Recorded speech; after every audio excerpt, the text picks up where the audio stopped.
Wait for everybody to log on. Then we'll get going.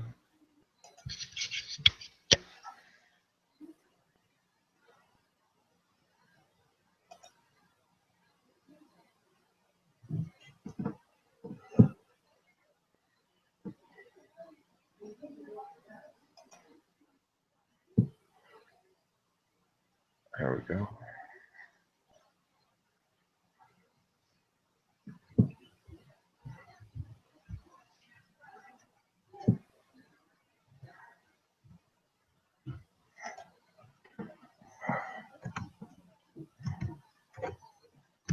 As always, just a few minutes to get everybody logged in, and then we'll get started tonight.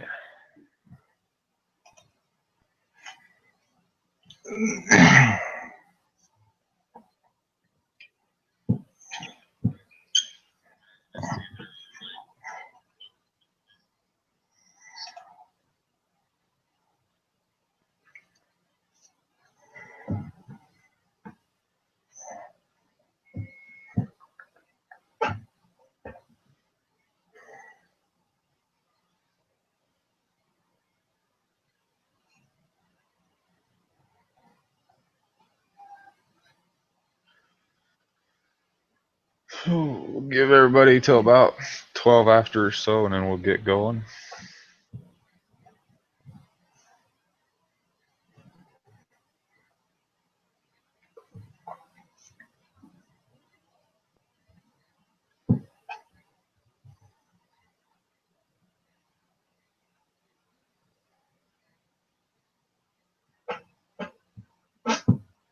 There you go, Trevor.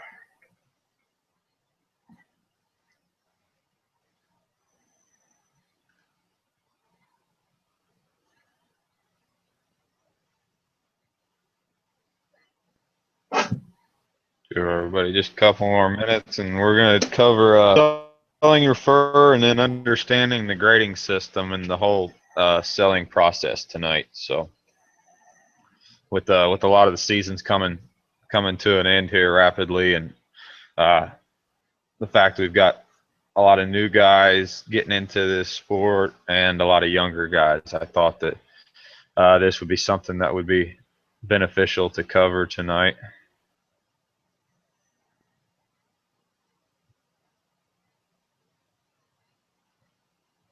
We'll give everybody just a couple more minutes, and then we'll get going.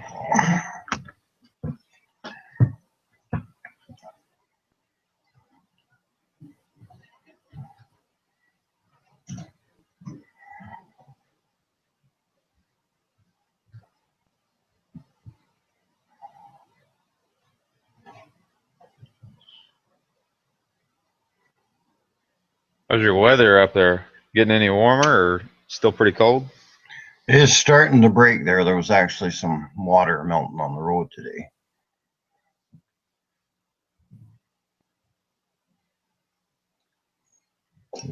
We've got severe storms and rain.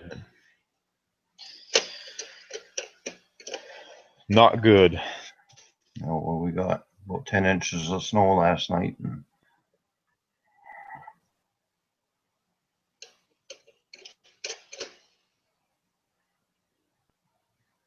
Yeah, they've got us in the area. I watch the news, and we're between 5 and 7 inches of rain between now and tomorrow afternoon. So we're in for another good flood.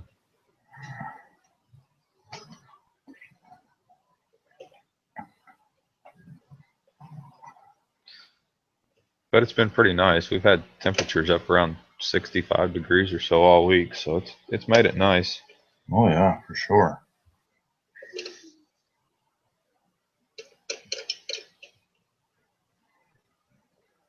All right, guys, just another minute or so we're not repeating ourselves, and then we'll go ahead and get started tonight. Anything you guys would like to add in the chat throughout this, feel free. We're going to try to concentrate on the basically the selling your fur, and then the grading, how grading works, how the grading system works, what to look for. You're selling through the auction houses and things like that. So, well, I see we got somebody coming in from Italy. You see that? That's getting Yeah. around the world now. I'm not even going to try to pronounce this old boy's name. But thanks for watching.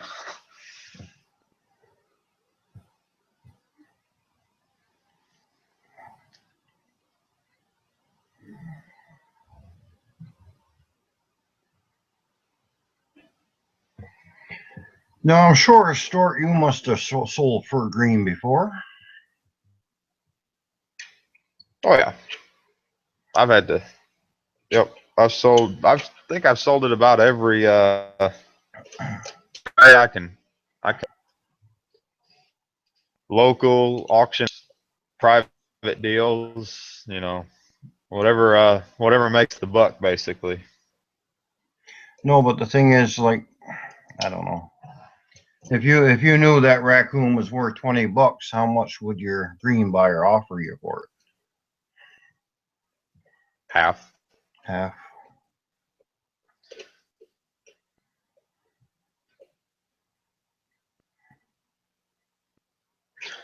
But I mean, sometimes it's beneficial to sell green. Um, if you've got a bunch of rubbed coons, sometimes you can sneak them by them. Them coons that are rubbed or starting to rub real hard. Sometimes they sell better green, than what you get by going to all the trouble of putting them up and then sending them to auction and having them, graded out as damaged. I would like to be able to do that for one season, just to see the numbers I can put up.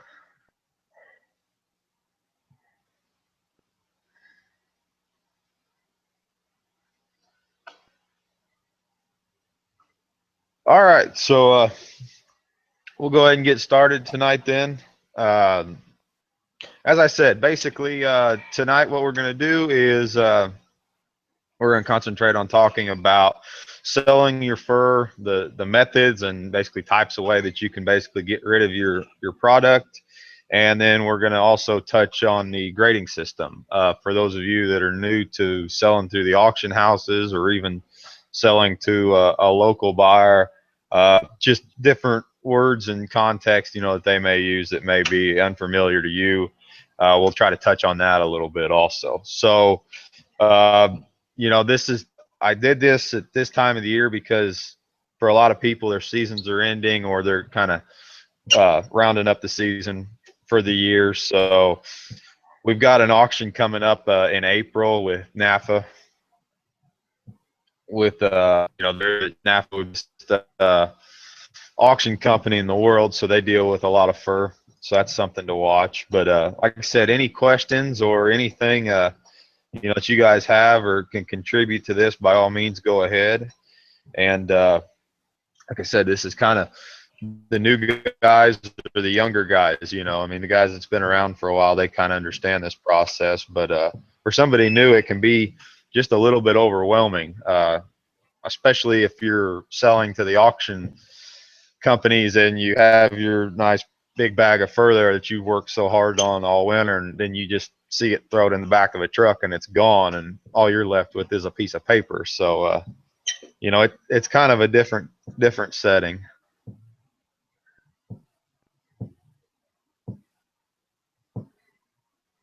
Yep, it hurts. I always get that empty nest feeling at the end of the year. It sucks. Put all that work into everything, and then you got your 10 bags of fur there and truck, and off they go, and you don't know what's going to happen.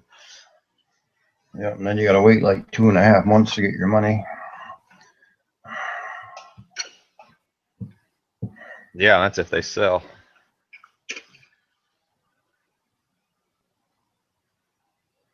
So anyway, basically, to start off with, as far as selling your finished product, and selling the fur, basically, you can break it down into there's three different methods or ways to get rid or sell your fur. The first is you can sell local to a local buyer. He's for the most part not going to give you quite what the auction companies may give you. But the one benefit to selling local is probably the biggest benefit is you get paid that same day. You get paid right there. You're interacting with local guys, so there might be some knowledge that you might pick up, just different things like that. But the biggest thing is strictly that you're going to get paid there. And if you're selling in the round, this is only about the only option for you. NAFA has recently started taking green fur. I'm not sure about fur harvesters, but up until just a few years ago, if you only had finished fur, then a local buyer would only be your option. But since the big auction houses have started accepting green fur, this has kind of opened up a new avenue also. The second option for selling your fur would be, like we talked, is selling one of the big. There's two primary ones, and then there's some bigger buyers down in the United States that I would consider not local. Groenwald, they're I would not consider them a local guy, but they run routes. They're also pretty big. But for the most part, NAFA or North American Fur Auctions or Fur Harvesters is going to be your two big auctions. With this type of selling is you basically package your fur up. You meet a truck that collects your fur, or you send it to the auction house. It is then auctioned off at a later date, and after it's auctioned off, you're then paid. With this method, traditionally, quality fur sells for a little bit more because of the amount of bidders that are present at the auction. The biggest downfall is it may be a substantial amount of time before you actually get paid. The third method is basically do it yourself. If you are able to tan up your own hides, if you are able to market your fur in such a way that you stay right there within your own dealings, that is also a very viable option. So for the most part, those are the three methods, selling your fur. So I don't know, Timber, what have you had experience with as far as dealings with selling your fur? Well, the only option I got is to put my fur up and send it to one of the auctions. There is nobody that buys green or in the round or anything like that. But one good thing, both the auction houses, they have stops about every 50 miles around Canada here, so you can choose what one you want to sell to and go on one of the websites and find out when the truck is going to be stopping at a certain area and just be there when the truck is there and send it away. But it's not a good feeling when you're sending large amounts of fur away that's worth quite a bit of money, and like you say, all you got is a piece of paper in your hand and you never got a cent onto it. I mean, you can get advances, and the fellow driving the truck would have that check there with you if you called ahead for it, and you could go about it that way if you wanted to. I've never done it that way, but no, we got to put them up or Yeah, I've can never. sell them ourselves. So I mean, there's no real local buyers. There's nobody that does it around you. No, none whatsoever. What do you think? Think there'd be somebody up there, even if with green fur.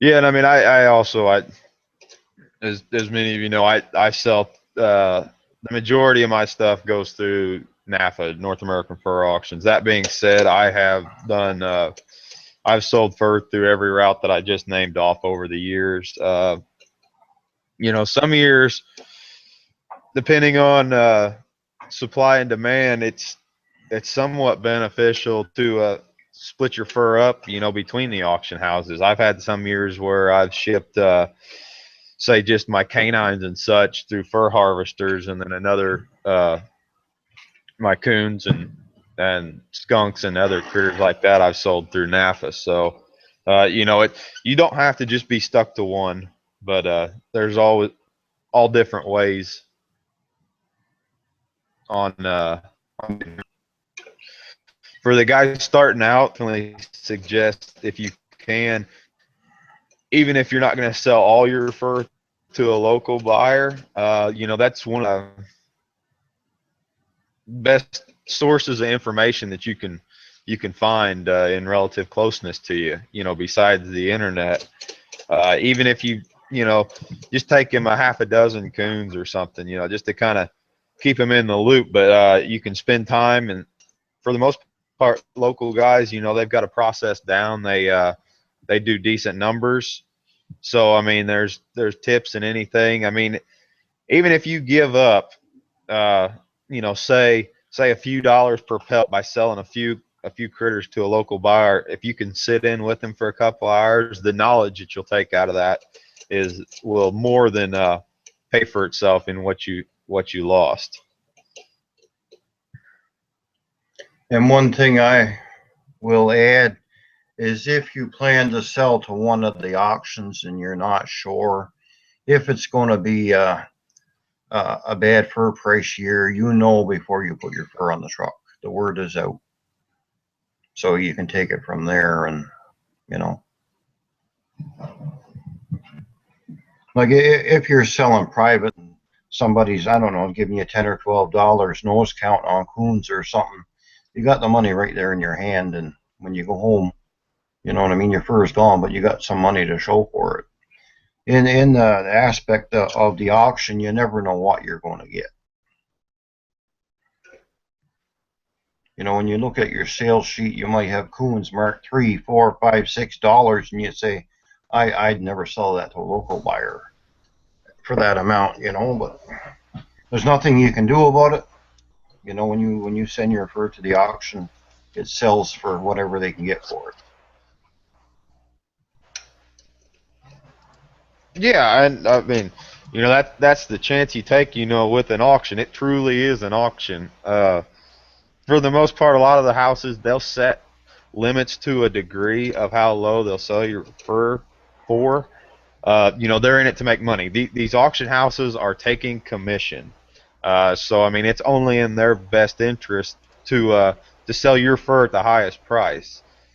But there's no harm in going to a local buyer, and if he doesn't offer you what you think it's worth, you can easily ship it off to the auction houses also.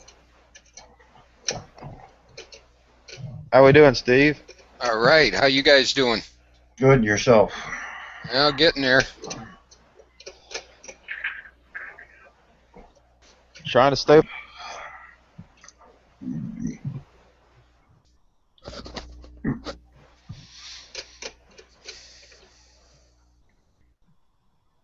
I'm just trying to pop up the chat room real quick.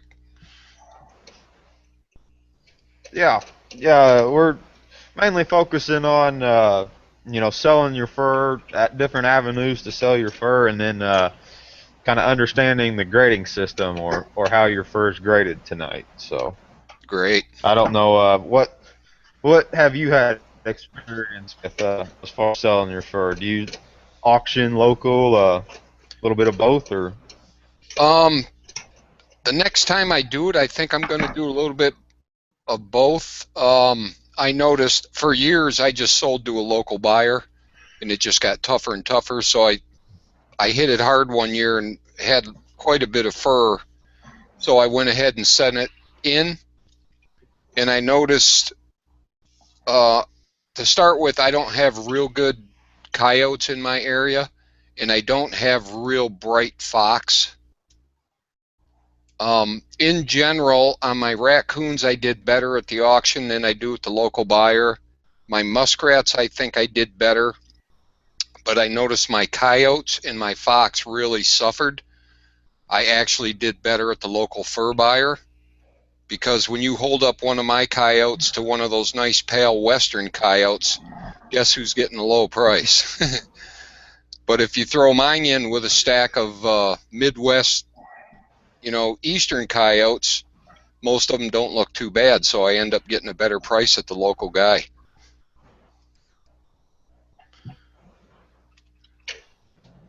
So I think the next time I Yeah, and do that's it, I'll kind do a of combo. what we were. Yeah, and that's kind of what we were just touching on. I mean, there's definitely times where it pays to split your stuff up, even local or or the auction houses or anything. There's there's even times in the past where I've found it beneficial to sell green, as opposed to finish the stuff out, just because of the quality of the fur. Yeah, I agree. Uh, Sometimes if you get lucky and have two local buyers, one of the local buyers might pay better for coon than the other one, and the other guy might pay better for fox. So you got to talk to your people and get to know what they're interested in.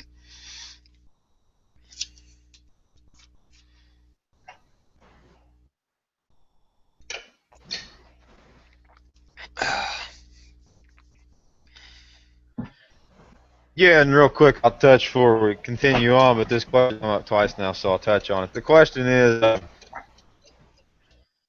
will you be downgraded if you leave the nose still on a beaver?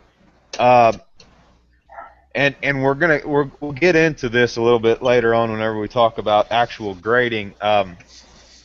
You won't be downgraded to a damaged grade, but the industry standard is to cut the nose off.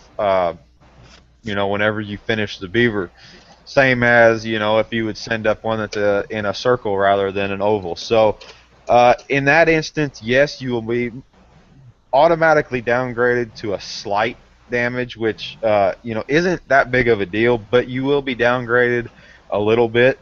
You won't be put into the damaged pile. The nose it's not used at all in the fur trade, so it's no different than sending a coon up there with no tail. But more than likely, just because appearance is a factor in grading, you will end up with a slight rather than select or it might be a slight B rather than a slight A. So always best to cut that off. At any rate, you need to split the septum anyway to get the thing to lay flat. So it's always a good idea just to do final trimmings whenever you're boarding the beavers. Yeah, that's another advantage of selling them local. Get to know if you got a local fur buyer, get to know him in his ins and outs. And I've taken my first couple of beavers I took into the local. Basically, he said, next time you come, I want to see them noses gone. Pulled out a pair of scissors, nipped the nose off, and didn't charge me a dime. So, Yeah, I'd have to agree with Stuart on that question. If he was downgraded for the nose being on, it would be very, very little. Long as it's dry, it would be very, very little.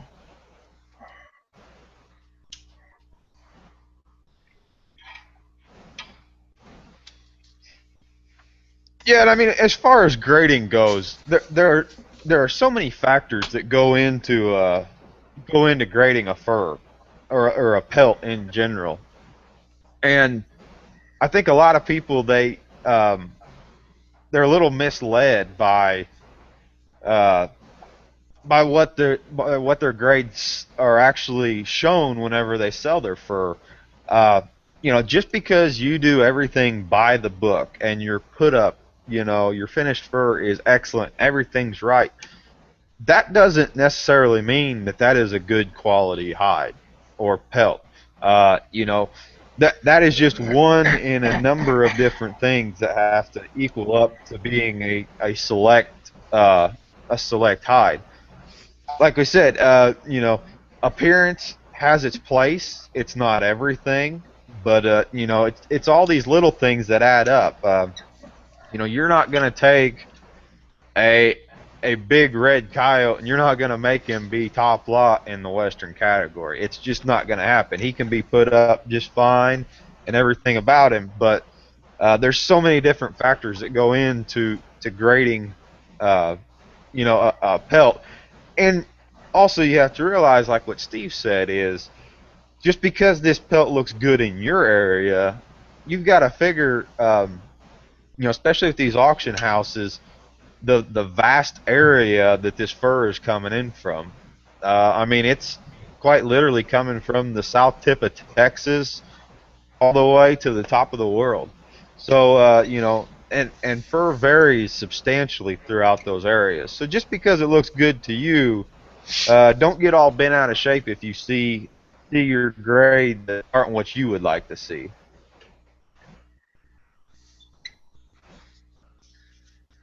Yes, especially with fur out animals, because I mean it's right there night and day. They'll throw it in a pile and holy smokes, it'll stick out like a sore thumb.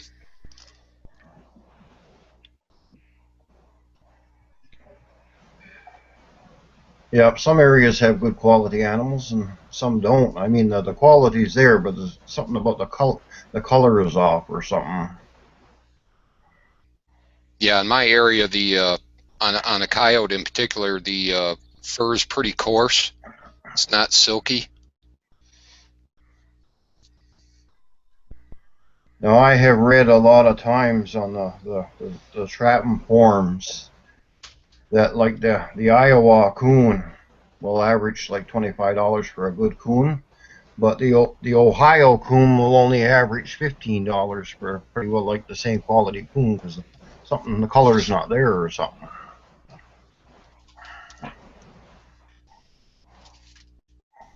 Yeah, they're Yeah, it pretty varies. specific.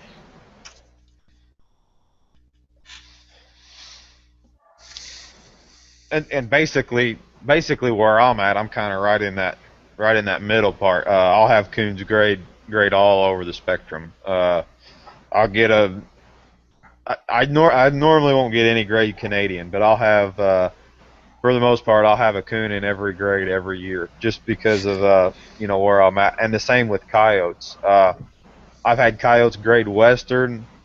I've never had one grade Western heavy, but I've had one grade Western, and then I have them grade uh, all the way across the board to Eastern. So I mean, it's like I said, it's nothing you've done. It's just the quality of the fur in your area, and that's something that you have absolutely no control over.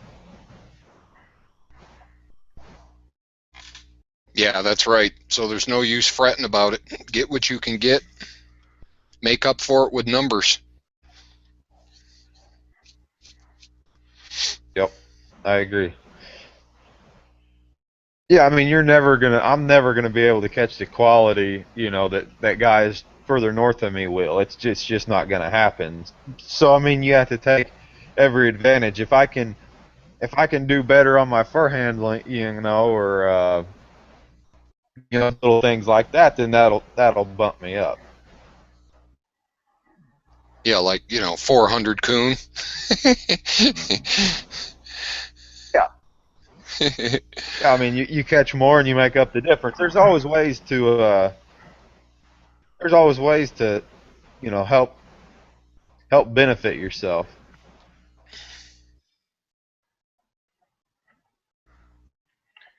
Yeah, and I found one of the best things is presentation. You want that there pelt on the board straight.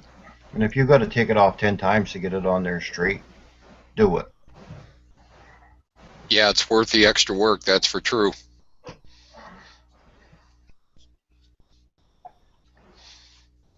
Oh yeah, I mean it's just a simple where the industry the last few years has went to all boards for everything. is kind of what it's going towards. And I mean, put up a lot of coon or muskrat even, because that's traditionally the ones that the kind of the ones that are still lagging behind. But just set up a lot, like a hundred coons that were put up on wire and 100 coons that were put up on board, and the same with muskrats. And I mean, just the presentation factor there is so substantial that uh, you know that you're even a seasoned fur grader at the auction house. That appearance factor is going to come into a play, and it's only going to benefit you. Yeah, when I switched my coon over from wire to boards, I averaged almost $5 a raccoon jack in price, like instantaneously. It was great.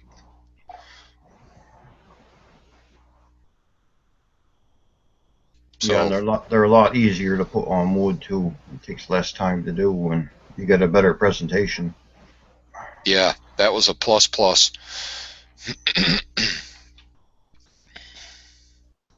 Well, with the changing of times, like NAFA, and I'm not sure about fur harvesters, but NAFA, they grade their rats by square inch measured now, and we keep hearing that in the next few years they're going to go to that for coons also. So, uh, uniformity comes. That's where your fur handling and your put up make a real drastic impact. Is whenever they start measuring these things by the square inch and grading them that way, uniformity is key, because if you don't have uniform pelts, or if you've got them too narrow, they're automatically going to downgrade you, one size. And especially with coons and quite a bit with muskrats, the difference in size grades can be substantial from year to year. So, like I said, it's just there's little things that you can do to benefit yourself. You had a skip in your voice right at the wrong time. How did you say they're measuring the pelts now? By the inch. They used to do that with beaver in the late 80s. Yeah, NAFA has gone to, and it's basically because it's their numbers critters is how they're doing it. They're measuring these pelts by the square inch, and that's why I always talk. You hear people wanting to pull their muskrats down. They want to try to make a money cut on their muskrats, which is completely wrong, because muskrats are graded, with a computer scanner by the square inch. So, that whenever you lose uniformity of that, what they do to compensate for that loss of uniformity is they automatically downgrade you one size grade to make up for it. So, like I said, right now they're grading muskrats with a computer and with a scanning machine, and we keep hearing that in the very near future, raccoons will also be graded in such a manner. So, it's even more to your benefit, to get them on wood and get them uniform.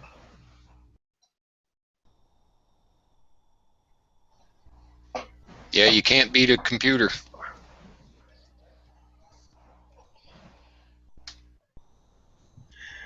I would use OSB if I was stuck and had nothing else and had no money to buy real plywood.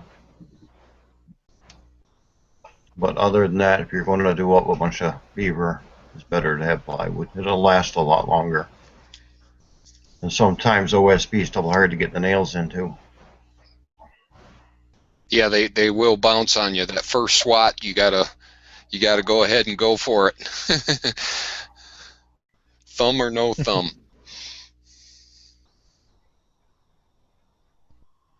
Have you Yeah, Stuart, have you tried go ahead. staples in OSB? Um, I did. and I did just to see. I never did put up any fur This is funny with already. OSB. All my beaver boards are plywood, and you can run staples in OSB. The problem is the way I run my staples, where I don't sink them all the way in and I leave them out. That OSB just does not grab like plywood does. Okay. If you were to sink the staples all the way in, I think you could make a go of it. But there again, then you're pulling staples, that are sunk all the way into the board. Right. Like I said, as far as beaver boards, with me, I use staples, so I can get away with half-inch plywood. Where most of the guys, that run, nails, half-inch won't hold the nail. So you can cut your cost there, number one, and for those of you guys getting into it, you can make 3 beaver boards out of one 4x8 sheet of plywood. So I mean, it's not that much of a cost, really. Dumpster diving.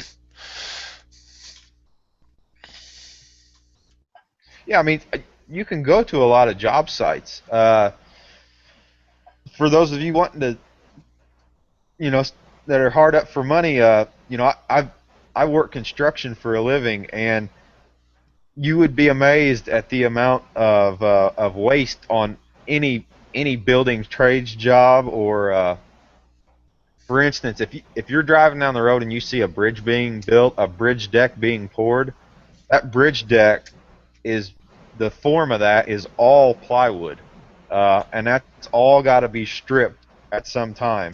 And most places have a large dumpster on site, and all you got to do is go ask the foreman, and more than likely he's going to let you have all he wants, because they don't want to have to pay to ship and empty that dumpster. So if you're hard up for money, there's definitely ways to getting around doing that. Yeah, and make sure you ask permission, because technically you just take something that's stealing, and you could get in trouble. Yeah.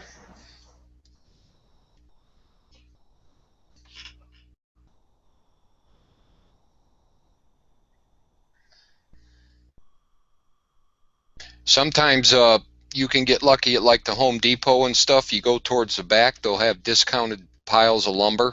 You get a piece of plywood with the corner busted off or something, and you can get it a little cheaper than full price.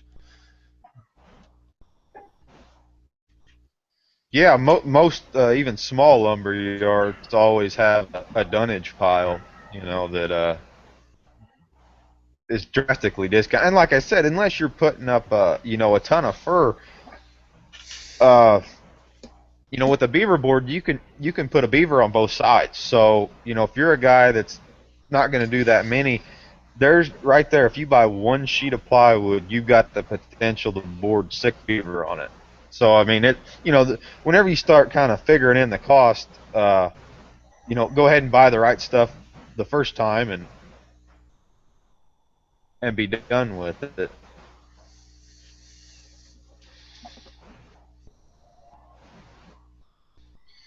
Yeah, and a sheet of plywood will last you for many, many years. I've actually wore some out, but I put up a lot of beaver.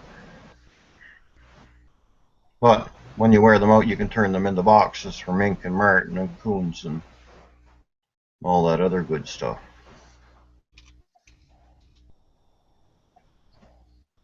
Yeah, and if you're really really worried about wearing them out, like I said, go with staples.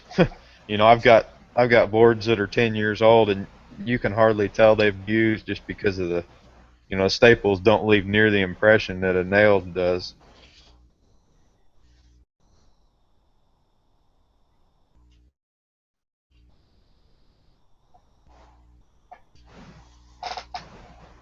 Yeah, I always stretch the beaver on both sides of the board.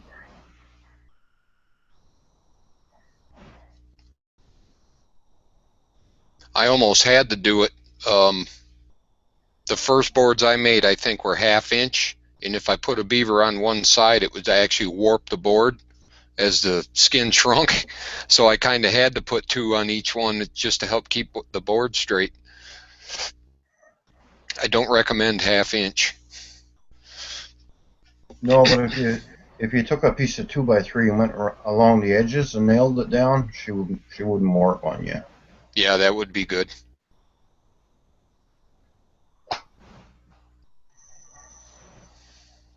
Yeah, I mean, like I said, that's all I use is 1/2 inch, and I've never had a problem with anything warping.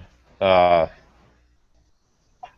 then again, I don't know how you hang yours too. I think a lot of I hang all mine suspended, and I think that helps a lot too, rather than possibly leaning them or something, where they start to train themselves that way also. Yeah, I've seen a lot of guys will build the racks for them. I haven't got that advanced yet.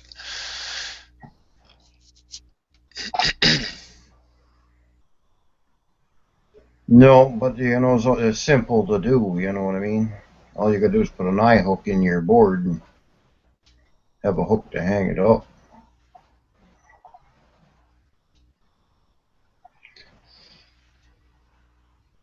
But then, Just to answer this question here, because go ahead, Timber, and then I'll answer this one question. All right, go ahead. Just to answer the question. The question was, if your fur does not sell at NAFA, do they sack to you? If you send your fur, and fur harvesters is the same way. Once that fur goes on that truck, you're never going to see it again. If your fur does not sell at one auction, they will hold it. They will store it for you in a climate-controlled warehouse, and they will hold that fur until it sells. Now,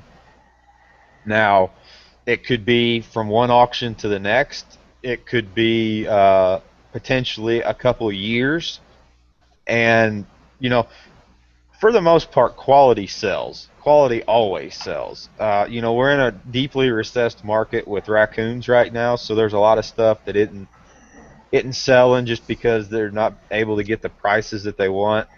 But for the most part, your stuff's not going to sit up there too terribly long. But no, they will always sell it. And NAFA, I'm not quite sure with fur harvesters, but NAFA does not charge anything to store your fur. Once it's there, it's there. They will charge you commission on it, and if you're new, they'll charge you the shipping fee to get it up there, and that's it. Yeah, I've never been charged for storage from fur harvesters.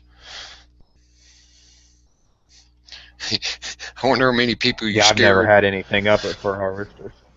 I wonder how many people you scared when you say you'll never see that fur again.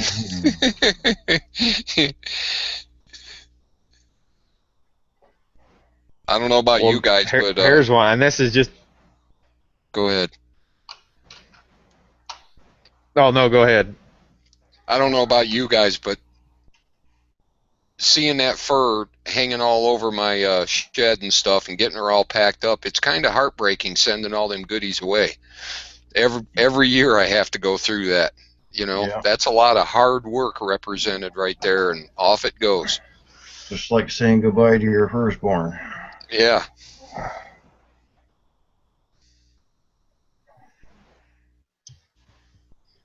But what I was going to say, and this is just a little bit off topic, but it's still kind of on the same line.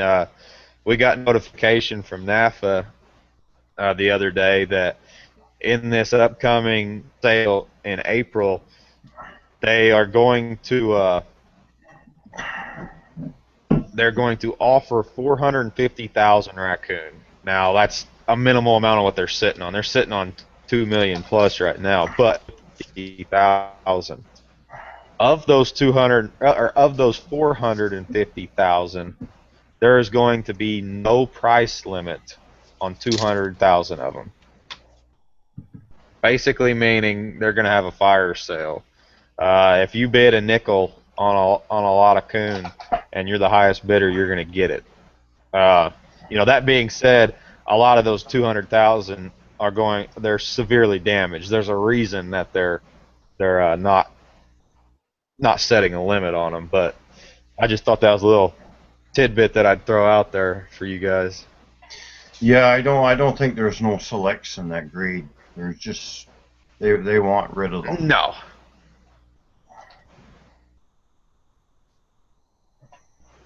No, and that's kind of along the line, and I've got nothing to back this up, but it's kind of along the line of what I've been saying all along. Yes, we were in somewhat of a fur boom, but with so many people shipping fur, and back in the last fur boom, there was not much of this. Everybody sold green, or a lot of people sold green for the most part, and they all sold local. So a lot of the fur going up to the auction houses was put up and done right. And now with this fur boom, you're in a stage of everybody wants to do it yourself, and I mean it's finally showing. I would venture to say that of those 200,000 coons, there's not one of them that's not graded as at least damaged one. So you figure 200,000 coons basically over the last 2 years are getting shipped up there that are basically put up improper or shouldn't have been shipped. So there's something to be said for taking care, doing it right, and being selective of what you send up there. Right. Clearing storage space, I guess, huh? Yeah. That'd be interesting to find out what's the oldest piece of fur that's been stored there.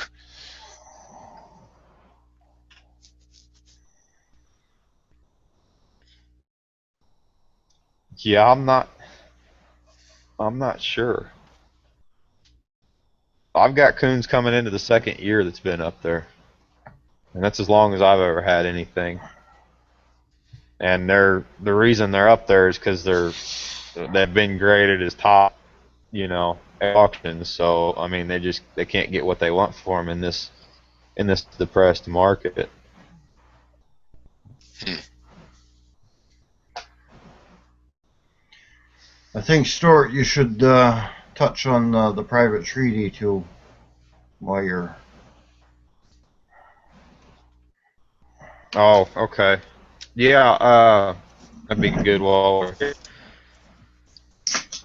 so if you're selling fur through the auction companies and you hear the word private treaty, or you see the word the word or the letters PT on any of your shipping information, that's what that stands for, is private treaty. And basically how the auction works is, for the most part, the auction company sets a low price for the lot of fur. They won't sell it at anything less than that.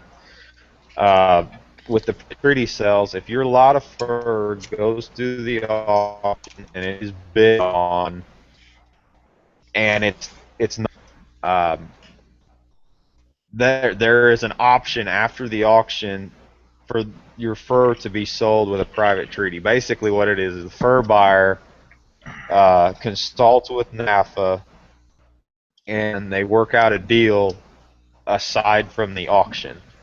Usually what happens is, and not always, but usually what happens is your fur is sold for within very close amount of what their low price, the low price that NAFA has set for it.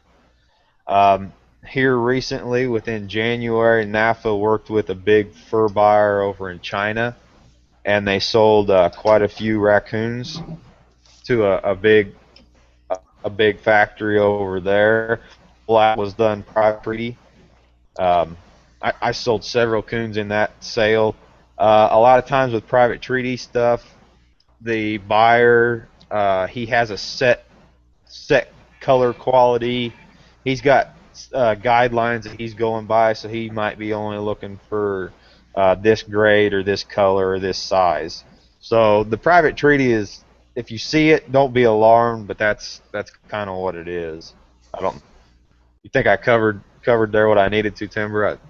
Well, say they got a lot of coons out and they want at least $15 for this lot, and nobody picks up on the $15 lot. Anyway, with the private treaty, the buyer might go back like after the auction's over and say, all right, now I'll give you the $15, because they can't offer a lot once it's started and it's closed. They can't offer it again in the sale. And that's where the word private treaty comes from. But a little bit more knowledge I know is like if some manufacturer in China wants 1,000 coon of a certain size and a certain color, they know where to get them. So they can call one of the auction houses and ask them if they do have that quantity they're looking for with the colors and everything. And if they do, like they do their business, like they don't even have to go to the sale to see them because they trust what the graders got put up. And that's also called private treaty. So there's like 3 or 4 major sales a year, but with private treaty, your fur can sell at any time, and at any time you can get a check in the mail. Does that pretty well cover it? Yep. They Yeah, might have, yeah, and I mean maybe I didn't. Or go ahead, Steve. I'm sorry. well, they might have different reasons for doing a private treaty too. They may have a rival company there looking at the same fur, and they may not want to start a bidding war to jack the price up.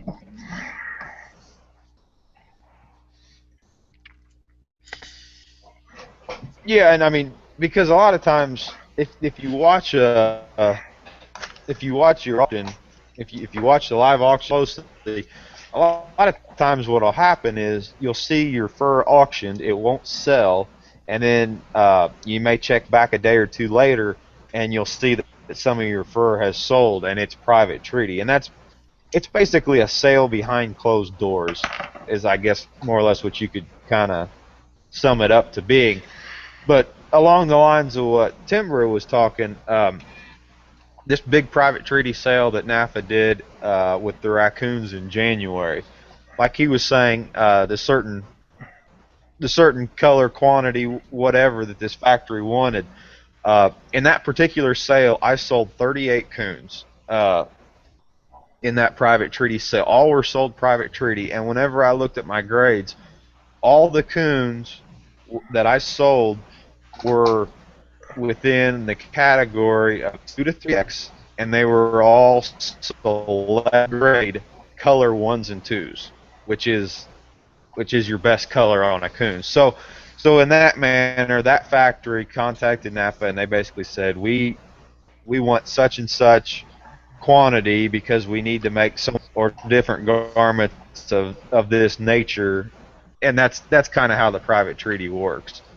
Um, for the most part, in a recessed market, you'll see a lot more private treaty dealings going on. If you watch the market, whenever fur is commanding a strong price, uh, very rarely where you see private treaty. Those guys, they get in there and they bid for it because it's a commodity that they need right then and there. So uh, I think maybe that's kind of the private treaty thing.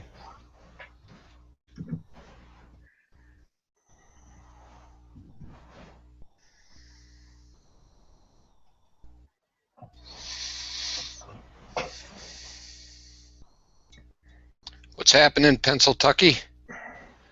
Yeah, good evening, Scott. Yeah, so like I was saying, you can get a check in the mail from the auctions at any time. Whenever they have a private Yeah, treaty, and usually with and sell some of your fur, I mean, it takes a couple weeks, but your check will be cut and sent to you.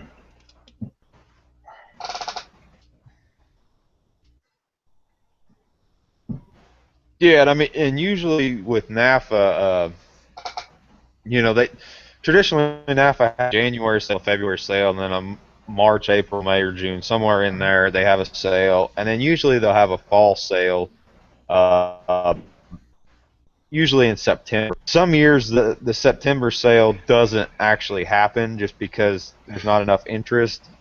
But private treaty sales will go on, and just in the past, usually um, NAFA will credit you what they sold private treaty, and they'll try to ship checks out corresponding with the auction time. So like those furs that I sold in January, I got the check in the mail a couple weeks ago, that were sold, and the check was along with what I had sold in the February sale also. So.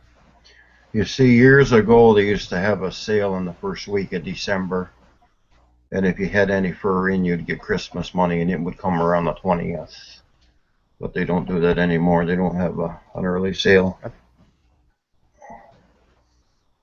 And that was hard for people wanting to take an end of a year picture when you had to break it up and send some away.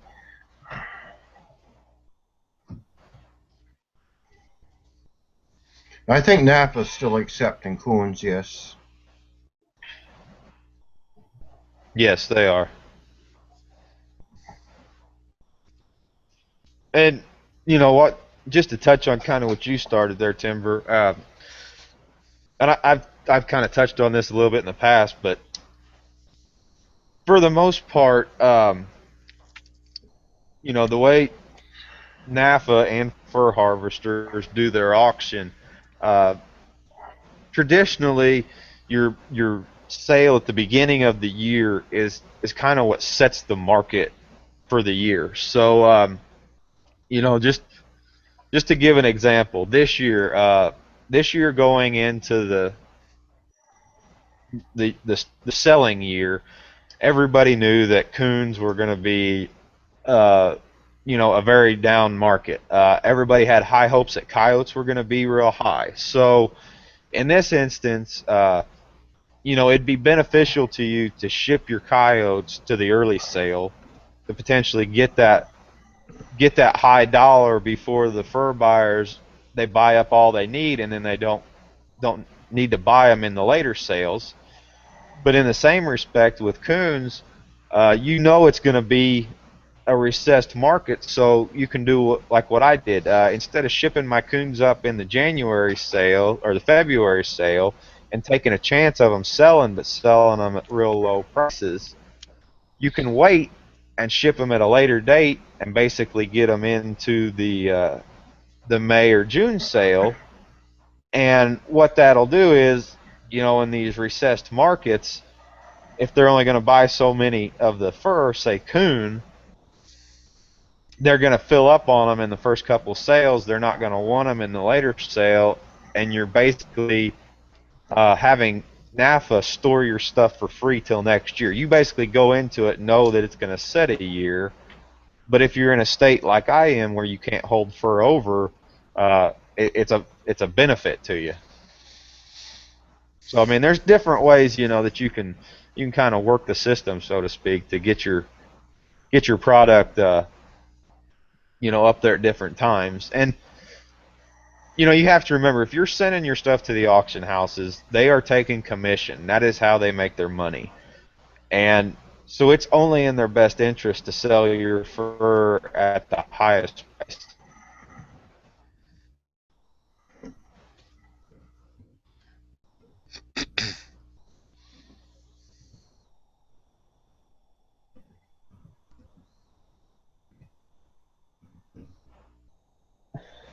Have either one of you guys heard the price on good fox right now? No, I was on the Canadian Forum last night and they didn't mention anything about fox.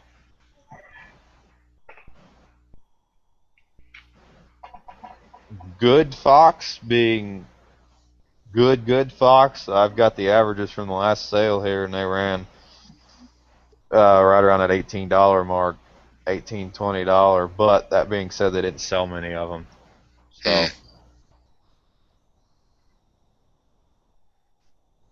I would say for a country buyer, you're looking at probably $10, $12, $14 for good put up fox. NAFA, you're probably going to hold off for 2025. Which is about half of what it was 2 years ago. So. Wow, Kurt, McCutcheon just said none of his sold. Yeah, none of mine sold either.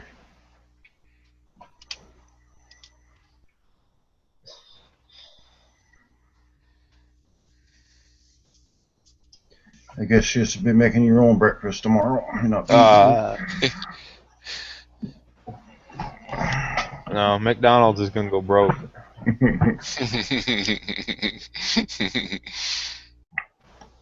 Yeah, I passed it 2 days in a row, never stopped.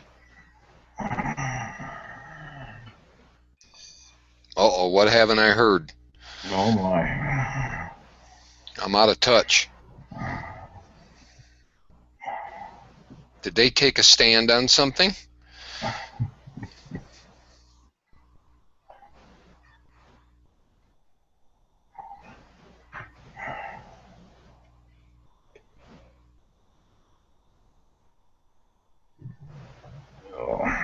A couple of questions to catch up on, so we No, try not to just in get a hurry. behind. Gotcha. As far as washing your fur goes, as many of you know, and I've said it before, I wash everything that comes into my fur shed. I have seen it make me money over the years. As I said before, I'm not in the best area, especially for coons. Uh, coyotes, if you send them to auction, they're naturally going to drum them, but it doesn't hurt to wash them all either. But especially with coons, I have seen an increase in profit by washing my fur before I put it up. So I mean, to each his own. You can take that for what it's worth. Um, as far as looking for over, there was a question about can you put it in a freezer? We've touched on this before too. Yes, you can freeze fur. Make sure it's legal in your area. Some states consider green fur different than others. Like here in Illinois, you cannot hold over fur. My state considers green fur that is anything that's not tanned. So we can't hold anything over. If you're gonna freeze it, make sure it's in an airtight container of some sort. I also would like to add, if you're gonna freeze your fur, figure out what it's costing you to run your freezer per month, and figure out if it's worth it. Because if you're holding off for $2 or $3, uh, it's not going to be worth it in what you'll spend to run a freezer for a year. So, just a few things there to kind of get caught up on questions. Yeah, here in my state, you can hold them over, but you have to take them to the DNR, and they'll give you a free permit to keep with them in the bag or whatever, and then it's okay. Yeah, that'd be nice. I wish we had that option. Yeah, it's great till your freezer goes kapooey. And then you're scrambling. No, I imagine. And just to give you younger people a little bit of a history, years ago, NAFA was Hudson Bay. And Hudson Bay sold to Dominion Sound Deck. And they had a bunch of fur that they couldn't move. They had warehouses full of it, and it was worth absolutely nothing. Anyway, they sent us a letter out saying that they were going to charge us 75 cents to keep every piece of fur for a year. Which, in freezer space and running your freezer is going to cost you a lot more than 75 cents to keep it at home for a year. And that wasn't so bad, but they ended up selling the fur for little money, but they never charged us for storage. It never happened. Just a little history. Interesting.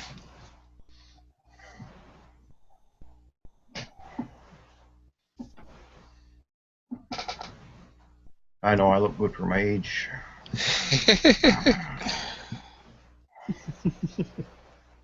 Yeah, we all do. I'm 92.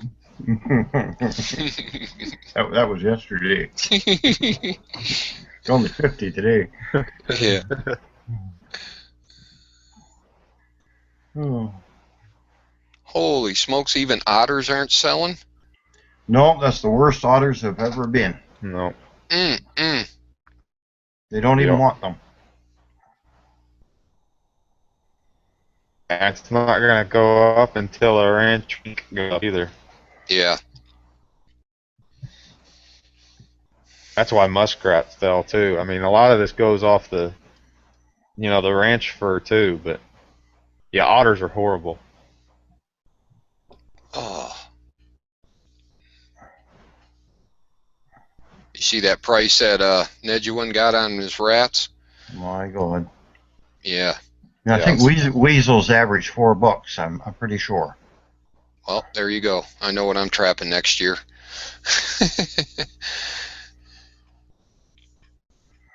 Well, and you know, if you guys are looking for those of you guys that are looking on like NAPA's website and seeing what the averages were for the last sale, like they made it out that coyotes did really good as far as what they sold for, and that is a case. That what sold did sell at a pretty decent price, but you got to look at the quantities. They didn't sell many. So, what was offered and what sold, that's two different numbers, and then they get their average, from just what sold. So, it's not as good as what it seems. Yeah, exactly. Has anybody seen an adjustable bobcat board?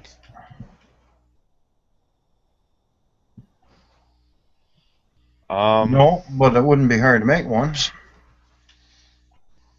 No, it'd be real easy to make. You might check Top Lot Stretchers.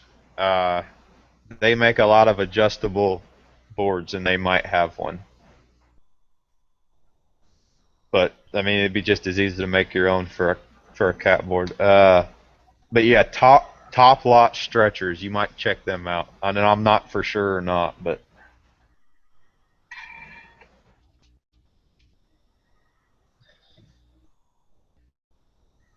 Hey, there you go, and history buff. Kirk, not Who to owns my NAFA? knowledge.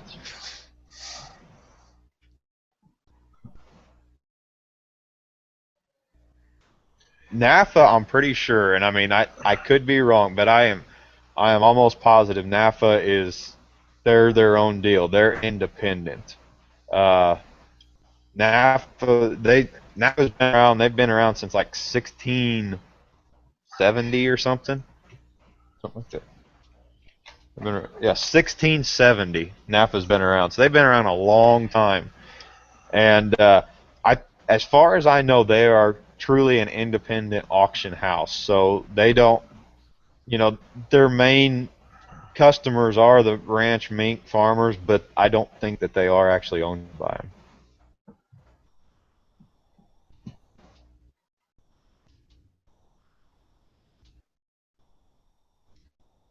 Well, you want me to answer that one?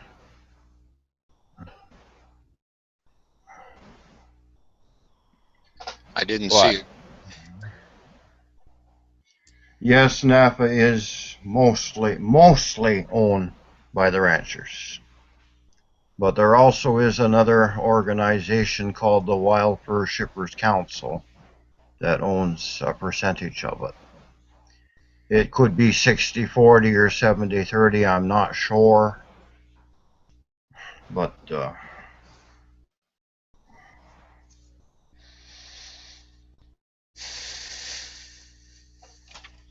when Hudson Bay sold You're to the saying they're actually owned by them? not completely, but they have a big share in the company.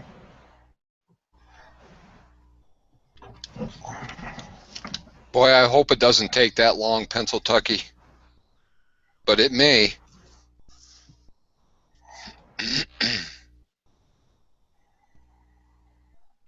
5 years is a long time. 285 on weasels.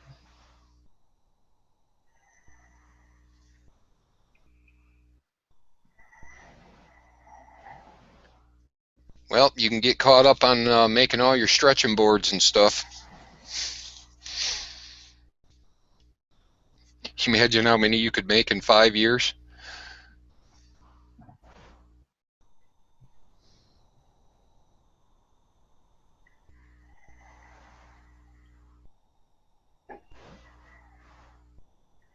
Well, you see, too, but until I got a computer, I didn't know there was an FHA. And I worked in Ontario most of my life.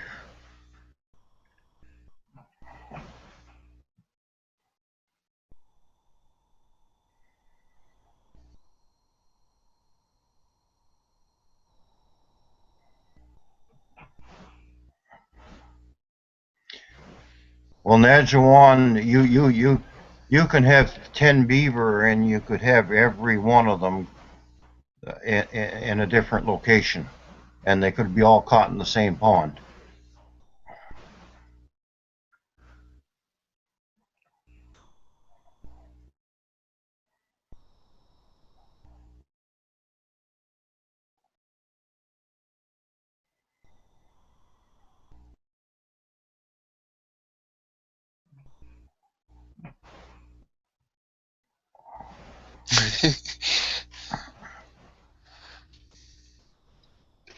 See.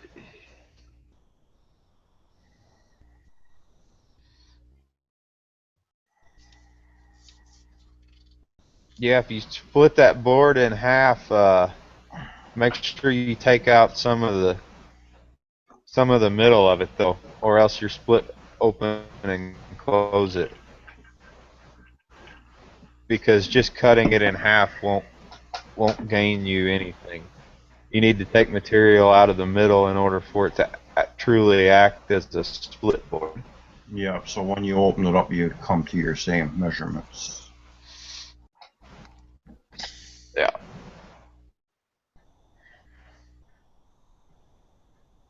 But just to touch also, and the question was asked back because I touched on the cost of shipping for first time, and I'm not sure. Those of you guys who deal primarily with fur harvesters will have to help me out on this one. But with NAFA, it's the Wild Fur Shipping Council, and what this program does is you can join this program 5-year periods, and it costs $100 for 5 years. The $100 comes out of your fur check. They take it out automatically. They send you a little magazine twice a year. It costs $10. They take all this out automatically. And what this does is this allows you to ship your fur for free. You put it in the bag, though. Once you're part of this, they'll send you tags, they'll send you bags, they'll send you everything you need so you come to the truck with your fur already bagged up and labeled. Um, and it has been some years since I have uh, seen what they are charging. So if somebody out there's new to it, let me know. The last time I was aware of, I believe it cost 25 cents per pelt to ship to NAFA if you meet them at the truck for somebody who's not in the shipping council. So, you're gonna make your money back by joining that. That $20 a year is nothing. Also, with the shipping council, they give rebates. Not so much in this year, but in higher years, there's a chance to give rebates. NAFA charges 11% commission on anybody who is not in the Shippers Council. If you are a part of the Shippers Council, they charge 9%. So there again, you can see where your $20 will more than pay for itself per year. In high market years, NAFA usually gives the rebate percentage. A couple years ago, it was 2% off of your 9%. So, see where these things add up to help yourself. in my opinion, you're a fool for not joining this shipping council if you know you're going to send fur for the next few years. Did I cover everything, guys? I was trying to read off of what I had wrote down, but did I miss anything off of that? That sounds pretty close to me, but I'm not sure about NAFA. Well, I've never paid a shipping charge in 20 years.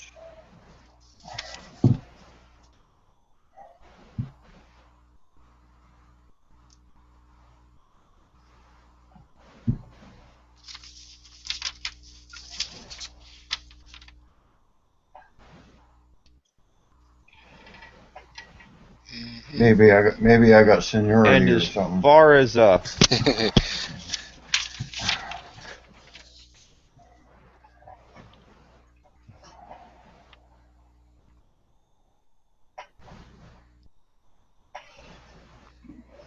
trucks, for those of you that are new to it, you can get on fur and NAFA guys because I've shipped to them almost exclusively for the last several years.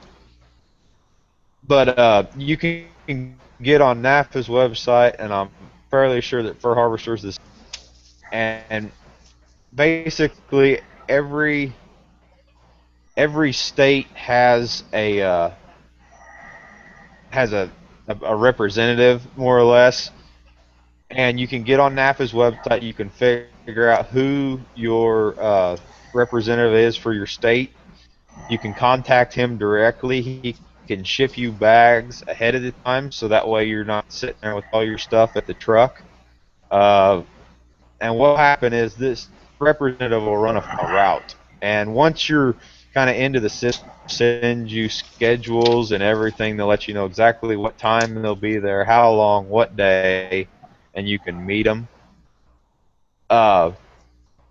And you go to the truck with your bags, or you can go to the truck even with your fur, and they'll help you out. They'll load your fur into the bags, and they'll label it. You end up with a seat, and your fur is shipped off. And I think Kirk says $10 to ship your fur on their truck per trip, and that's for fur harvesters. And he said your fur is fully insured on the truck. So thank you, Kirk, for that. And also NAFA's, your fur is fully insured too, also, whenever you put it on the truck. But for fur harvesters, it's $10 to ship your fur per trip. It's $12 here in the States.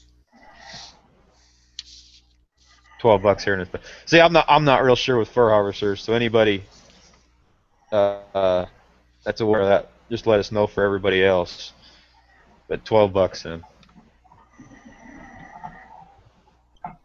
And he says also that they take that off your check. So I mean, NAFA and fur harvesters, they work pretty close. I mean, they have basically the same system. So as far as you having to pay up front, there won't be any of that. You won't have to come up with any money. Everything is basically taken out of the fur that you sell.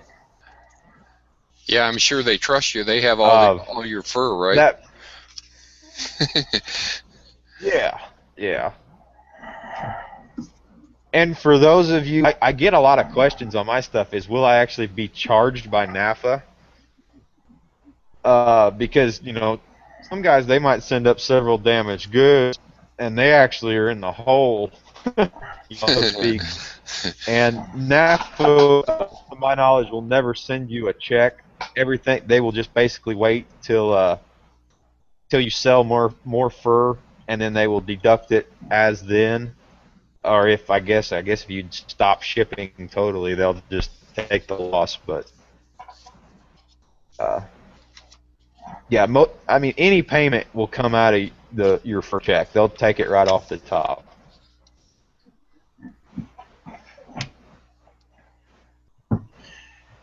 But I believe the smallest check they will cut you is $5 or more. Yep, I just read that.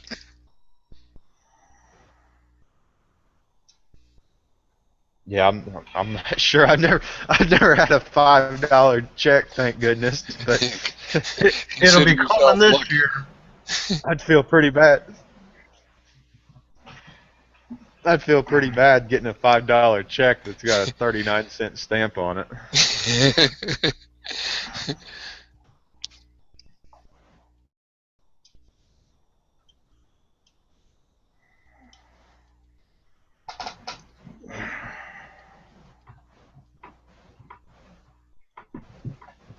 I'm trying to find the percentage that Fur Harvesters charges you at the sale.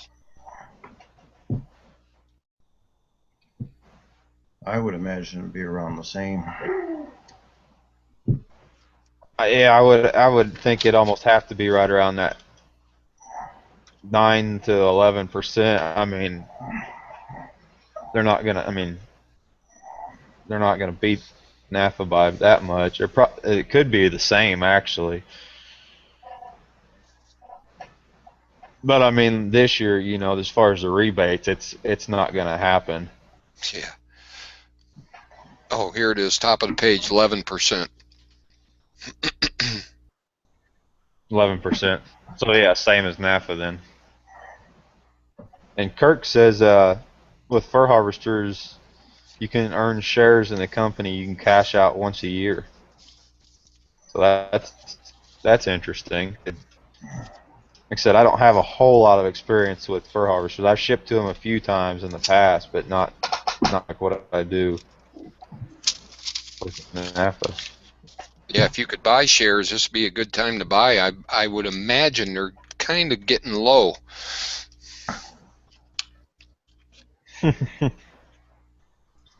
I'll trade them fur for sure. There you go. Yeah, I don't think they'll be giving out too much money this year. Yeah, I heard you, Pennsyltucky. Gets pretty exciting waiting for that $5 check.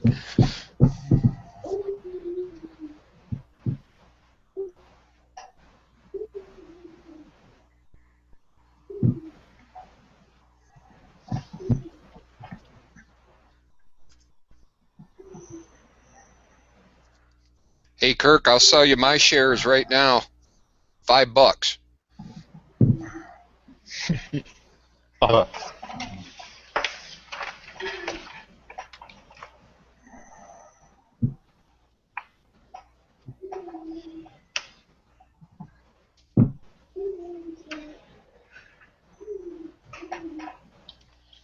But as far as the actual grading is concerned, I thought we might touch on that just a little bit also, especially for the new guys, you know, that might be watching the auction for the first time, you know, and might see all these symbols and letters come up and might not quite understand, you know what I mean. And I mean, we won't go so much in detail, but just to kind of cover the basics. And for the most part, I mean, whether you're selling local or auction company, I mean, everybody's looking for the same thing. And it varies a little bit from species to species, but for the most part, as far as the grading goes, you're looking for a couple of things. You're looking primarily for size. Size has a lot to do with the price of fur. The grade of fur, whenever we talk the grade, we're talking, you know, select grade all the way down to damage. The color has a lot to do with it. Color and clarity are they kind of go together. And then the section, basically where the fur kind of has come from. Sometimes you'll have stuff that grades out, you know, way different than where it actually came from. But with the auction companies, the way that they sell is they sell in lots. And basically the way they do this is they'll take a bunch of the same kind of furs, the same size, the same color, the same quality, the same everything, and they'll bunch them together in lots. And whenever they have their auction, the fur buyers are bidding on this one lot, price per pelt. So, you know, I mean, as a fur buyer's standpoint, they see that they're getting 200 coyotes. You can figure up, you know, how many coats or whatever they're making, how many roughs or anything that's going to come out of that lot of fur. So that's kind of how the auctions broke down too. But with as far as the grades, if you see select grade, you're doing pretty good.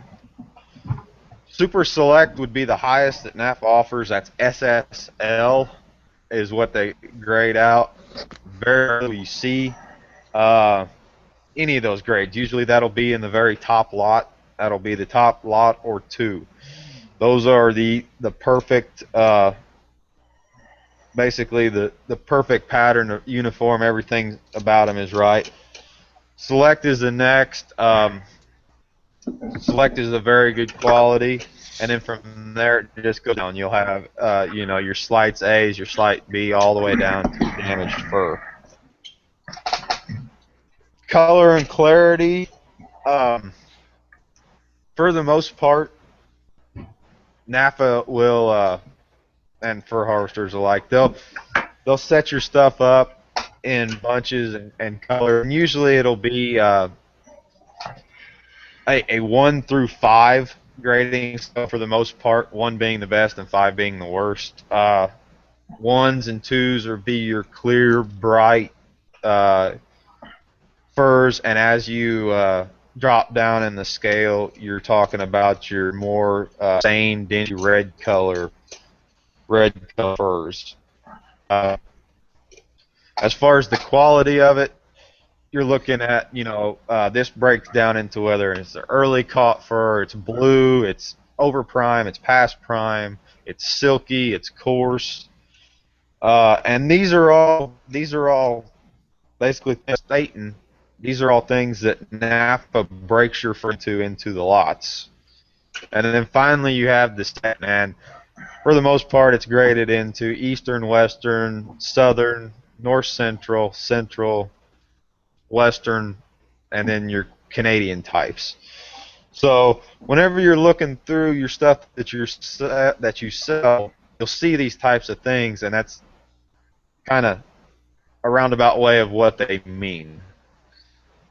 I didn't get so in depth where I just listed off, but I think I tried to touch on that a little bit. Anything you guys would like to add?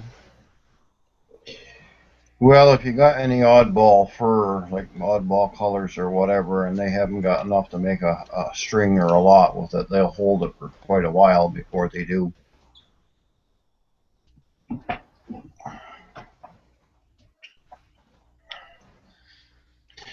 Yeah, and along with your oddball fur, in my past experience, sometimes it brings decent money, but for the most part, like you said, Timber, most of the time it doesn't bring as much as what you hope for, just because, like you say, of the sheer amount that they have. I mean, they're trying to make a lot of it, and most of the time, that odd-colored fur.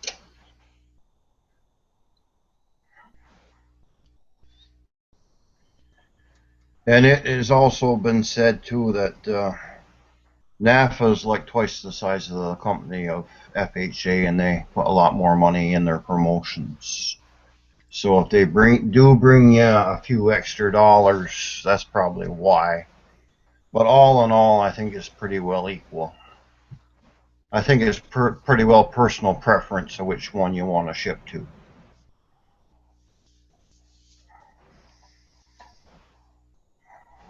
Hey, here's a question. Does anybody know of or Yeah, heard I agree. an American that has won the Top Lot Award?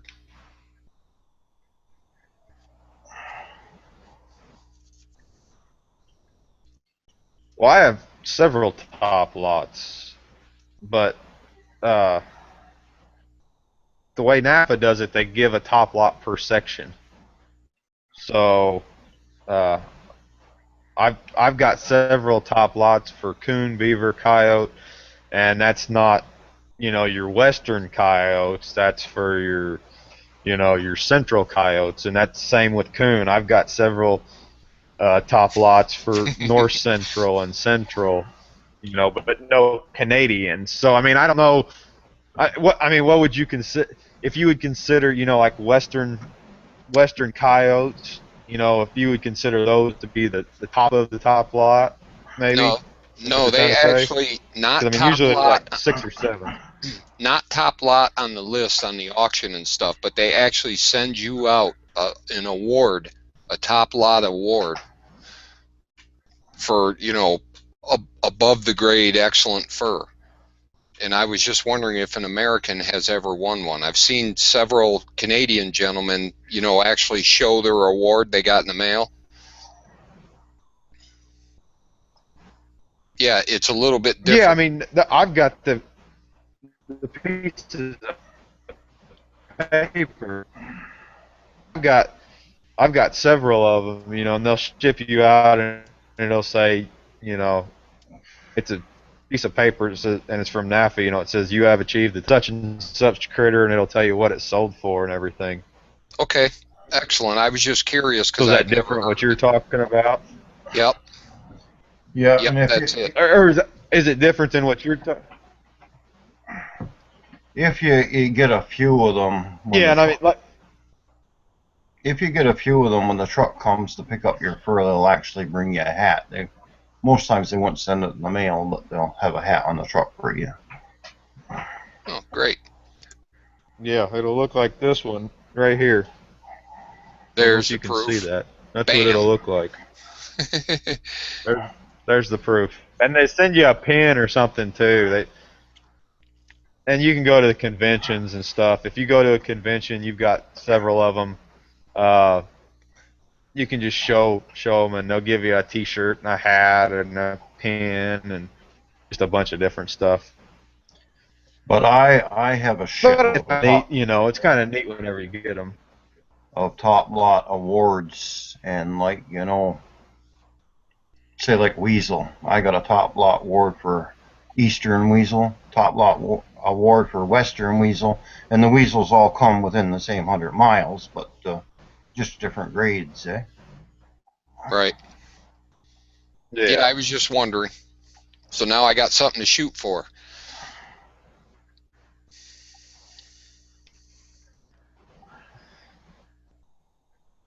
Kirk says that fur harvesters doesn't tell you the price you get on their top lots. Now, Kirk, do they send out a top lot award whenever you get it, or is that just a NAFA thing? Or maybe Steve. Does fur harvesters send top lots like that? Yeah, they send them out.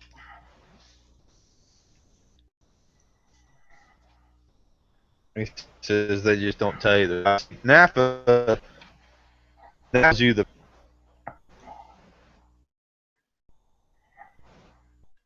Missed it. You were breaking up. of what NAFA will tell you the price of what your NAFA will tell you the price of the fur that you sold.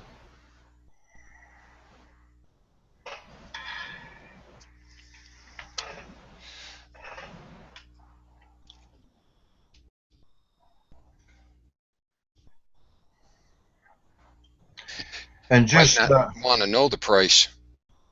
just to touch on the area thing in trapping. A few years ago, I got $117 average on my marten, and I got a pretty nice marten. And my buddy in Labrador got 229 average on his.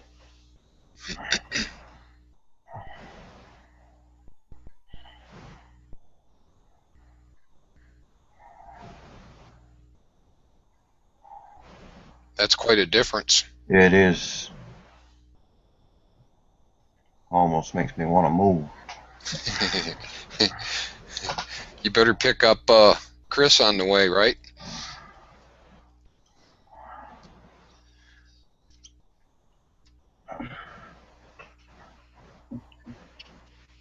No, Chris is in Newfoundland. Didn't he say something about wanting to go back to Labrador, or am I mistaken? Oh, he will eventually. Yeah.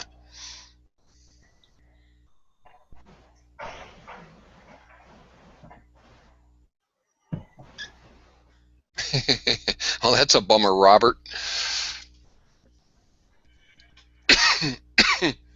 Sounds like my coyotes.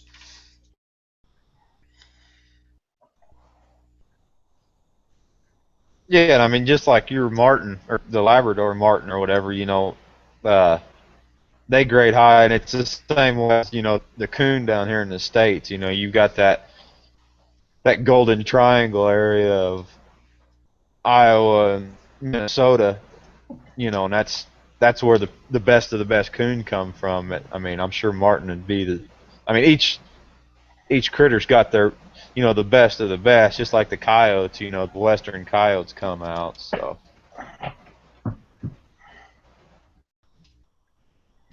Like I said, in the beginning, just because you've done the best you can do on it doesn't necessarily mean that it's the best fur up there by any means.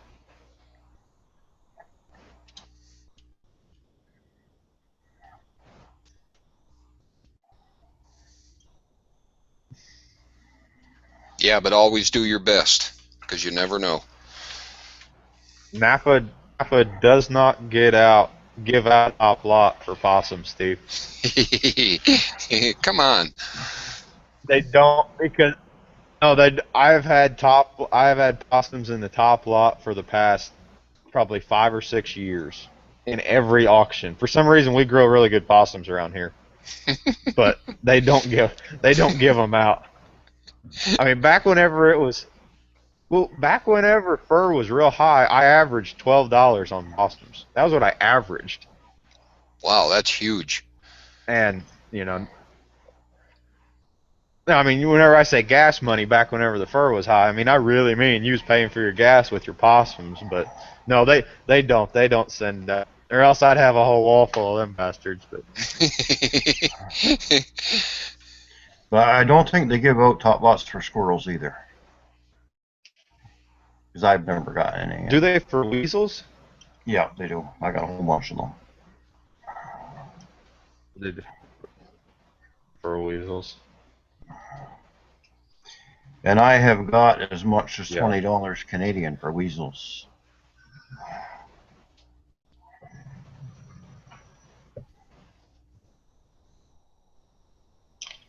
Oh, that'd be like $15 now, Yeah. U.S. So it's going up slowly.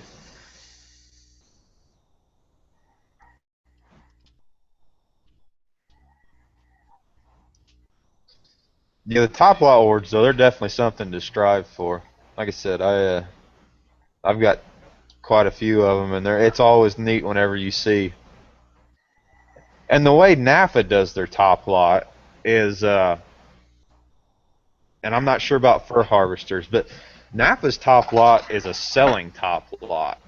Um, just because you have fur in lot number one doesn't always guarantee you that you're going to get a top lot. I've actually had stuff that's in lot number three that I've received a top lot award for, just because the way NAFA does their top lot is they go by the selling value of it. So if you look at your stuff, don't always count yourself out. But then again, how the auction is designed, top lot top lot is usually lot number one. I mean, that's the best of the best.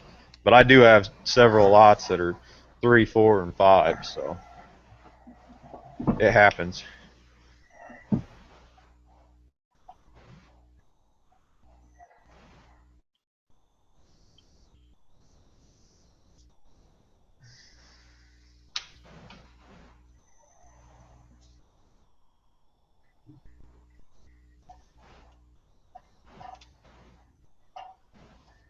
The top lot is your certificate.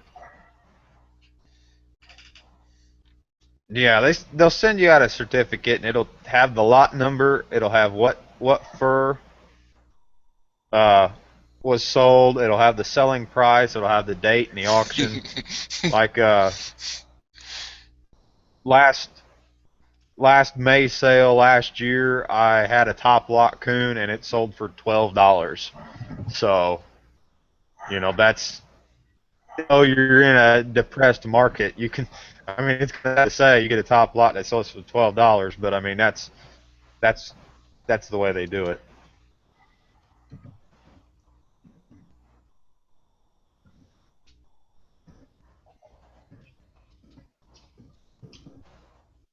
Got some mail coming there, Timber. Yeah, I see that.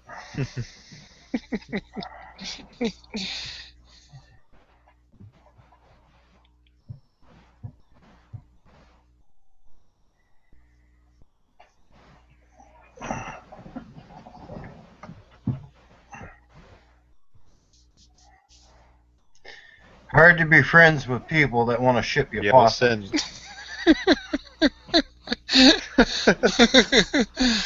Remember that, all you Southerners.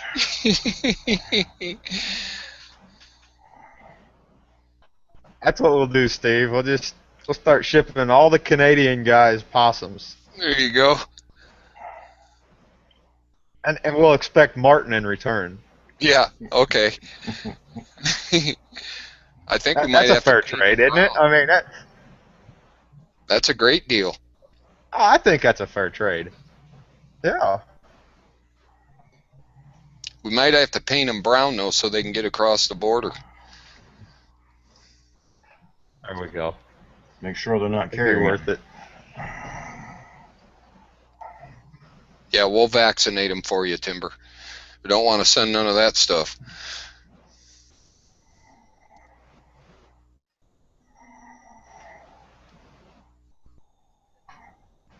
Then you can pretty much quit your trash pickup because they'll eat it all for you.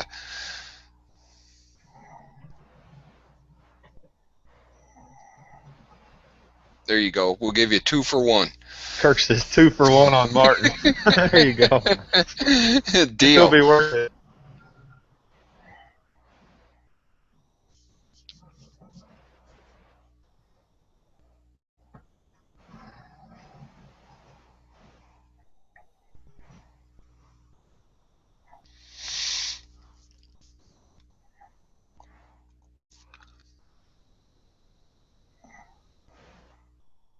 I don't know, Pennsyltucky. I've watched so many of your videos, they're all kind of blurry to me. Grinner meets Skinner.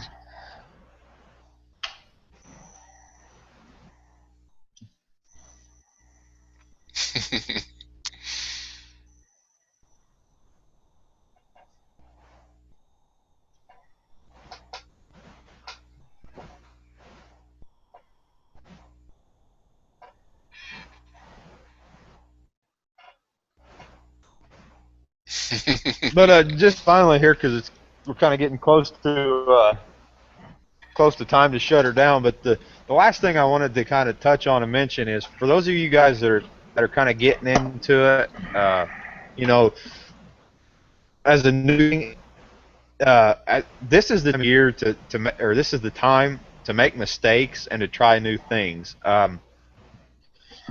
You know, if you have a damaged coon, you have to realize that if you're going to send that thing to auction, it's not going to sell, basically, in this market. It's not going to sell, and if it does sell, it's going to sell for nothing. So, you know, earlier tonight I said, you know, you can sell local, you can sell to the auction houses, or you can do stuff yourself with it. I myself, I'm in the process of tanning up 60 coon right now. There's 60 coon that were damaged in some way. Whether they had really bad color, they were damaged to a degree, they were rubbed something. They were not the best of my best. I shipped up the best of my best. I shipped up about 140 of my best, and I kept 60 coons. And what I'm going to do with them is I'm tanning them, and you can sell wall hangers, you can make garments with them, you can sell them on eBay. Once they're tanned, the possibilities are endless. And you know, you can take a quote damaged critter, tan it up, and make it into something really beautiful and really useful. So, you know, if you've only got a half a dozen coons and this was your first year, you got some muskrats that you may have ripped whenever you skinned them, or coyotes you may have popped. You know, in this market, don't take that hit by sending it up. That third method of using it yourself has a lot going for it. Number one is it gives you the ability to start another skill, a whole new skill, but it can potentially benefit you financially more than sending up stuff to auction. So I just wanted to touch on that and just kind of, for those of you thinking about it, give it a try. All right, I'm done. That was my little speech. Yeah, that's a great avenue. You can give them to grandma for Christmas.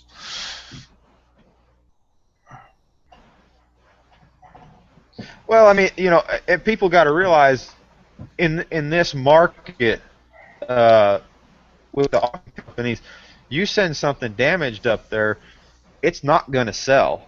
Um, and if it does sell, it's not going to sell for much of anything. You know, a couple years ago, you could send up a rubbed coon and still get 10, 12 bucks for him. Mhm. Now we're looking for a $10 to $12 average on coons. So, you know, I mean, there's many ways to, you know, because nobody's in this game to lose money. You know, if anything, you want to break even, and if at all possible, you want to make a little money on it. So I mean, there's always ways to go about doing it. So And one thing I might add too is that before the season, NFA sent out an email saying do not send low value, inferior, small sized animals in this season. So you were all warned ahead of time.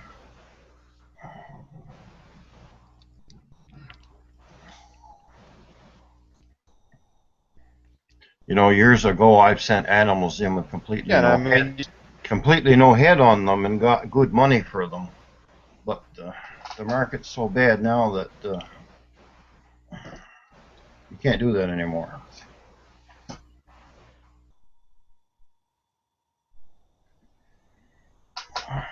yeah, and I mean, like you said, you got to play the market. You know, and 3 years ago, I think I tanned up like 4 things, you know, that I already had sold or, you know, spoken for that year.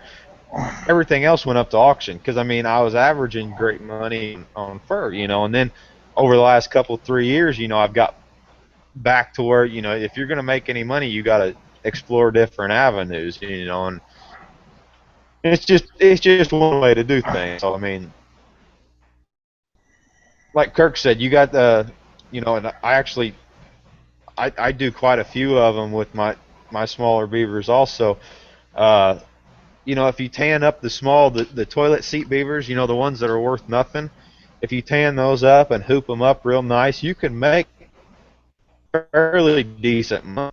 And you know, once you get a system, if you've got a jig and everything set up for making your hoops, it doesn't take any amount of time. And you know, them little toilet seat beavers, they're not worth, you know, even shipping up, in my opinion, at least not in this market. So you know, anything you can do to better yourself and I mean, to make the best use of your fur, you know, by all means, go for it.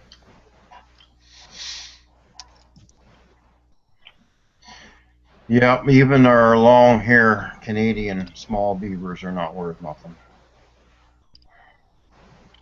Even in the good days when everything else was paying good, they still weren't worth anything. Yeah, China was buying them for a minute and then they stopped.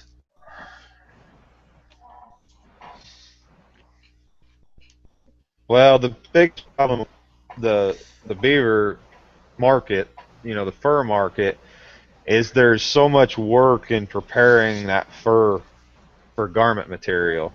Uh, you know, there's a pain to tan. There's very they all need to be sheared for the most part. That's the fashion, and that's a whole extra step that has to be taken in that process that your other long hair fur doesn't need, and so that price, you know, just keeps everything just keeps adding up, and the shearing process is done by hand as far as I know, unless they've changed that. Last time I was aware, it's all still done by hand, so it's a very labor-intensive process.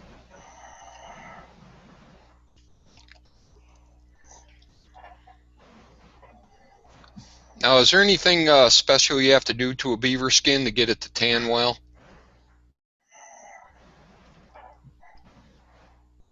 Well, I'm out on that one.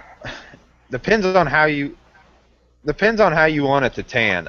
If you're just the basic tan it, it's really no different than any other critter. You know, the biggest thing is make sure all the fat's off of it. Uh, and if you're going to do it like a hooped beaver, that's fine. But the center of their back and their head is really thick skinned. You know, it's thicker than the back neck of a coon. So if you want to work with the hide, you know, make it into a hat or mittens or anything, it's best to thin that hide out before you tan it. I use a wire wheel. If I know this, and the smaller ones aren't near as bad as the big ones. The big ones, you know, like your 60-inch plus, they're a real pain. If you're real good, you can do some of it on your fleshing beam, actually with your fleshing knife. So the ones that I know, like the odd colored ones and stuff, I'll actually flesh those out even a little bit more on my beam. You can take a thin layer of skin off of them. If not, in the tanning process, you can take a wire wheel and you can actually shave that hide off a little bit and thin it down, just as you would the back neck of a coon, and then it becomes, you know, very workable. Then again, it's another step, you know, go into.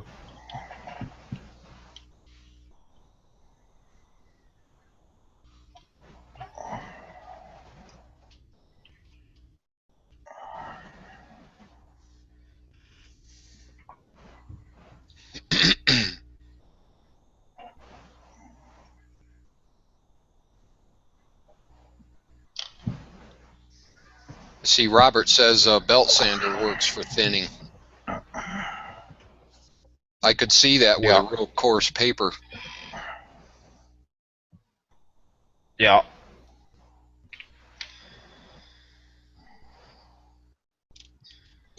Well, I got a buddy that's a professional tanner, yeah. and It's all in how you. he uh, he talked about it to me a bit, but I never paid attention to him. Wasn't interested, but I might be after these prices.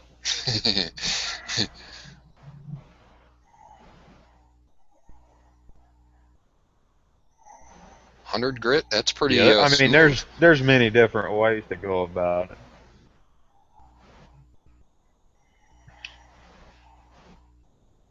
Yeah, the flap disc, they work real well too. It's all you gotta have pretty good touch, but those flap disc on a 4.5-inch grinder work good too. Oh, I'm assuming he And a does it. lot of how you break the hide in too. I'm assuming he does it. You do it when it's dry. I was thinking when it was still wet.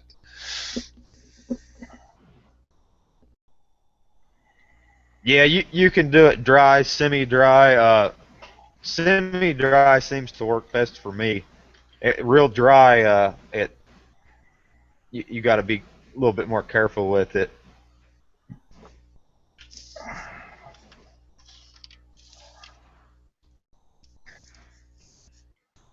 But I mean, there's just many. I mean, and a lot of it's in the way you break it too. Right. To break a hide out properly, you know, that's where many people fail. I think That's where all the is work is. is in the break. They go through all the work. Well, yeah, they go through all the process and they give up right whenever you need it, you know. And I mean, that's what turns basically a furry board into something that's, you know, soft, supple piece of workable fur, you know.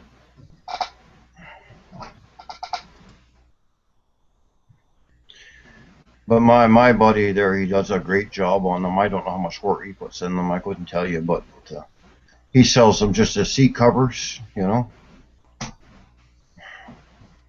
He doesn't put them on a hoop or make mitts or hats or anything, just seat covers.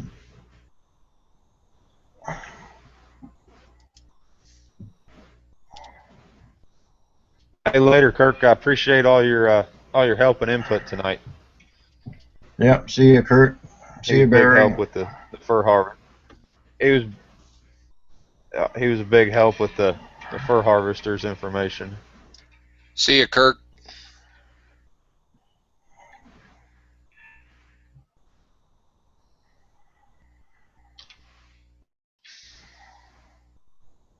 That's nice to hear, Trevor. He said he's been waiting all week. It's like, cool.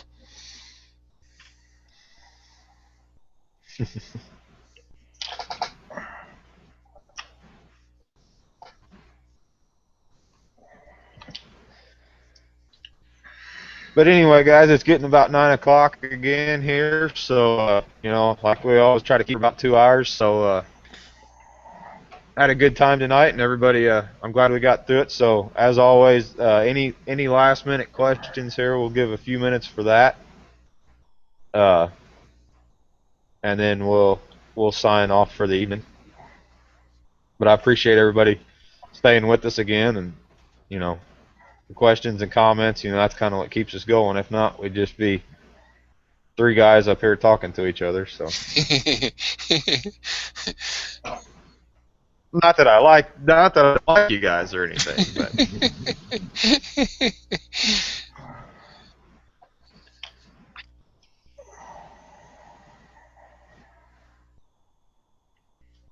Yep. Good night, everybody. Thanks for dropping by, and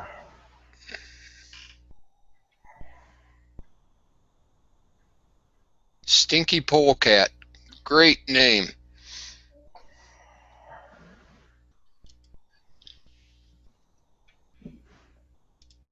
Hope you got videos. I just subbed you just because of your name.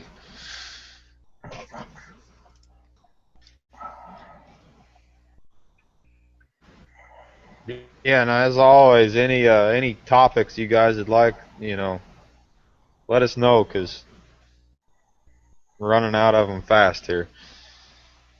Robert, they just send you the money for the exact furs that you sold. No more, no less. And then when more sell, they'll send you another check. And if you sold anything earlier this year, you should have got the check within the last couple of weeks. If not the April auction, you'll get your check about a month after the auction.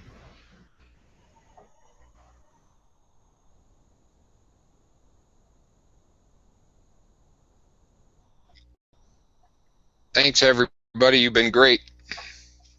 Good questions.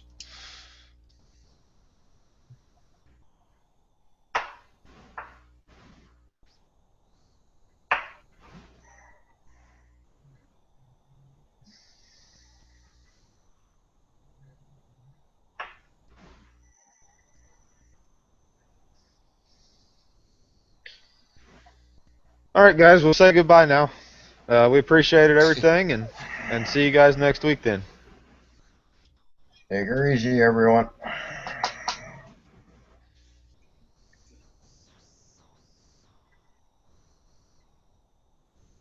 We'll see you guys.